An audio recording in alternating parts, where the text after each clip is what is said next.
Giving all praise to Yahweh Shemel Shai Shem Kakwadash Shalom to the hopefully elect out there.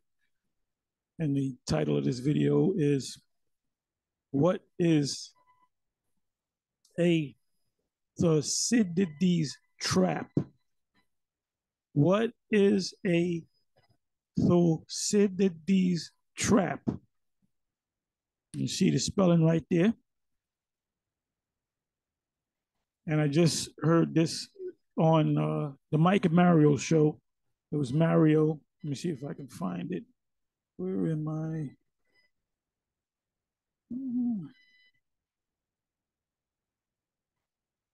Okay, let me pull this over. So they're talking, I started about 20, almost 30 minutes in. Maybe more than that because I pulled it back. Yeah, so we're talking 30 minutes in. So they're talking about a U.S. to link up with Taiwan and Japan drone fleets to share real-time data. So they're talking about that, and Mike is asking Mario, why do you think that is? So he uses that term and he breaks it down. And, basically, when a good example I can give you is when Ali fought Larry Holmes. Everybody that really knew boxing, not the what do you call that, the average Joe boxing fan, but a real person that is into boxing, is really into which I wasn't even boxing, but I knew Ali was going to get his ass whipped. Anybody that really kept up with boxing knew Ali was going to get his ass whipped. And Ali came out, ran the crowd up, like I'm going to win. He knew he was going to get his ass whipped. And guess what? He got his ass whipped. So he put up a fight before the fight. And when the bell rang, he got his ass whipped. So that's an example of this term. And I wrote it wrong, spelled it wrong. Thucydides trap. So let me just read it. Okay, or Thucydides trap is a term popularized by American political scientist Graham T. Alson, to describe an apparent tendency toward war. In this case, America is looking for a fight when an emerging coming up power such as China and Russia are allies. You have all these nations begging to join the BRICS union. Power threatens to displace an existing great power. Now, that's talking about China. Because the things that we get when we go out shopping, we buy the TV sets, the smartphones, the clothes, the sneakers, anything that we buy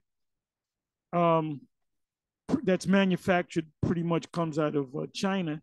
Other countries too. Some countries are China makes a product, Mexico might assemble a product, but it's mainly if China stops producing, then the whole world just drops dead. It goes back to the Stone Ages eventually. So at one time when America was great, that's when you had a lot of manufacturers.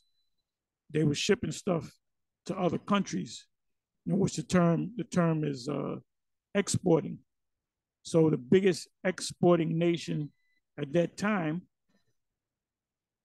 World War II-ish, after World War II, was the U.S. So Americans are doing great.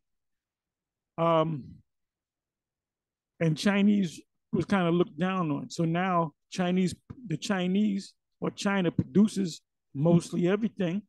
So if they were to declare a embargo, look that up, against the U.S., for example, the U.S. is dead. The U.S. is dead. Everything, all shops got to be closed down. Everything's going to die. At first, prices would skyrocket. So it says, let me read this again. is a trap popularized by American political scientist Graham T. Ellison to describe an apparent tendency towards war, meaning America is picking a fight, when an emerging power such as China, the allegiance with China and Russia, threatens. That's the threat is really economic and what do you call that? Economic and raw materials. Threatens to displace, push the giant out of the way so the new giant could come in, displace an existing great power as a regional or international hegemon. Now, when you look up the word hegemon, the simple meaning of the word is the new bully on the block. At one time, the U.S. was considered the the bully on the block. They're no longer the bully on the block. So now let's look up the word hegemon or hegemony. Let's look up the word hegemon and hegemony.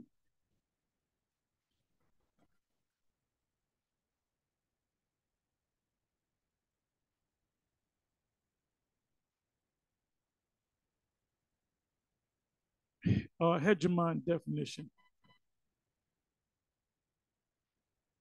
Hegemon is the political, economic, and military predominance of one state over other states. In this case, one country over another country or over other countries. And in ancient Greece, hegemony denoted the political military dominance of the hegemon city state over other city states.